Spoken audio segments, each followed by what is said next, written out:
नमस्कार, स्वागत है आपका न्यूज स्कूप पर। आपके साथ में गेटी भावे। एक नजर डालते हैं आज की बड़ी खबरों पर।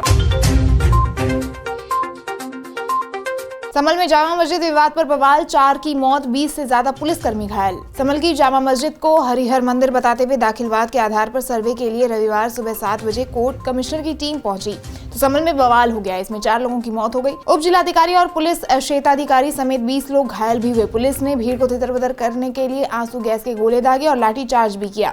इलाके में इंटरनेट सेवा बंद कर दी गई है। इसके साथ ही इलाके में कानूनी व्यवस्था को बनाए रखने के लिए जिला मजिस्ट्रेट ने किसी भी बाहरी व्यक्ति, सामाजिक संगठन या जनप्रतिनिधि को बिना अधिकारियों के आदेश के इलाके में आने पर रोक लगा दी है।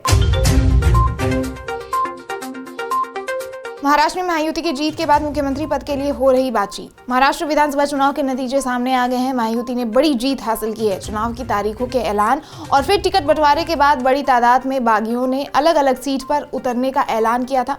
महाराष्ट्र में महायुति को चुनाव आयोग के आंकड़ों के मुताबिक 235 सीटें मिली हैं और वहीं महाविकास आघाड़ी को सिर्फ 49 सीटें मिल सकी है। हार के साथ ही एमवीए में बिखराव शुरू, 5 नए विधायक छोड़ सकते हैं पार्टी। महाराष्ट्र विधानसभा चुनाव में महायुति गठबंधन को प्रचंड जीत के बाद मुख्यमंत्री के नाम पर सस्पेंस बना हुआ है। इस बीच एनसीपी अजीत पवार गुट के चीफ विप ने दावा किया है कि विपक्षी महाविकास आघाड़ी गठबंधन में इस समय हलचल मची हुई है और अगले 4 महीनों में कई विधायक पाला बदल सकते हैं। उपचुनाव के नतीजों पर बोले अखिलेश यादव, कहा धांधली ना होती तो बीजेपी 1 सीट के लिए भी तरस जाती। समाजवादी पार्टी के राष्ट्रीय अध्यक्ष और यूपी के पूर्व सीएम अखिलेश यादव ने राज्य में हुए उपचुनाव में धांधली का आरोप लगाया है। रविवार 24 नवंबर को अखिलेश यादव ने कहा कि चुनाव निष्पक्ष नहीं था, बीजेपी ने इसे बेईमानी से जीता है। उन्होंने पुलिस प्रशासन और बीजेपी सरकार पर गंभीर आरोप लगाए हैं। यूपी की 9 विधानसभा सीटों पर हुए उपचुनाव के नतीजे 23 नवंबर को आए। अडानी की मुश्किलें अभी और ज्यादा बढ़ने की उम्मीद। बांग्लादेश और श्रीलंका में भी पावर प्रोजेक्ट्स पर खतरे की तलवार। अडानी ग्रुप पर लगे रिश्वतखोरी और धोखाधड़ी के आरोपों के बाद अब पड़ोसी देशों में अडानी ग्रुप के प्रोजेक्ट्स जांच के दायरे में आ गए हैं। बांग्लादेश और श्रीलंका में गौतम अडानी की कंपनी के अलग अलग प्रोजेक्ट्स पर अब खतरा मंडरा रहा है। अमेरिकी न्याय विभाग ने अडानी ग्रुप पर भारतीय अधिकारियों को रिश्वत देकर फंड्स और इन्वेस्टमेंट जुटाने का आरोप लगाया था। इन आरोपों के बाद अब भारत के पड़ोसी देशों में चल रहे अडानी ग्रुप के प्रोजेक्ट्स पर सवाल उठने शुरू हो गए हैं। महाराणा प्रताप के वंशजों में मेवाड़ की गद्दी के लिए टकराव, बीजेपी विधायक का आज खून से होगा राज तिलक। महाराणा प्रताप के वंशजों में इस बात को लेकर जंग छिड़ी हुई है कि चित्तौड़गढ़ किले और उदयपुर के रियासत का अगला उत्तराधिकारी कौन होगा। उदयपुर के आसपास के रियासतों ने यह तय किया है कि बीजेपी के राजसमंद के विधायक और उदयपुर राज परिवार के बड़े बेटे महेंद्र सिंह मेवाड़ के बेटे विश्वराज सिंह मेवाड़ का आज चित्तौड़गढ़ किले में पगड़ी दस्तूर किया जाएगा। महेंद्र सिंह मेवाड़ के निधन के बाद ये परंपरा निभाई जा रही है। विश्वराज सिंह की पत्नी भी राजसमंद से बीजेपी सांसद है। रोहिंग्या समुदाय के लोगों को किराए पर दिया था घर, पुलिस ने 5 मकान मालिकों पर दर्ज किया केस।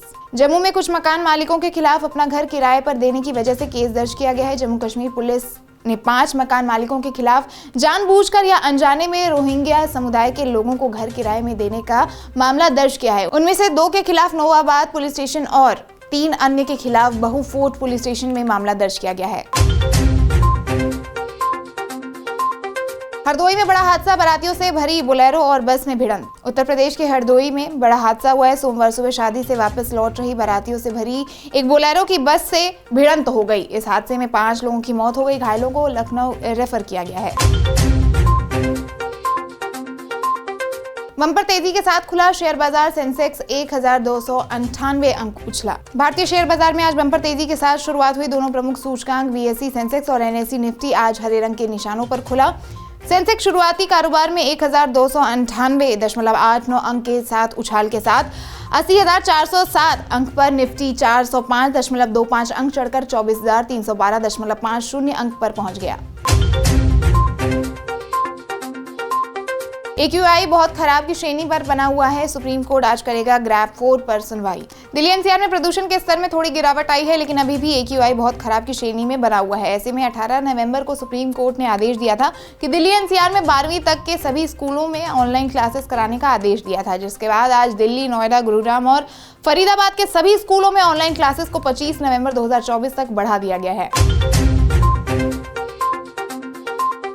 तो ये थी अब तक की बड़ी खबरें। बाकी देश दुनिया की तमाम खबरों को देखने के लिए देखते रहें न्यूज़ स्कूप।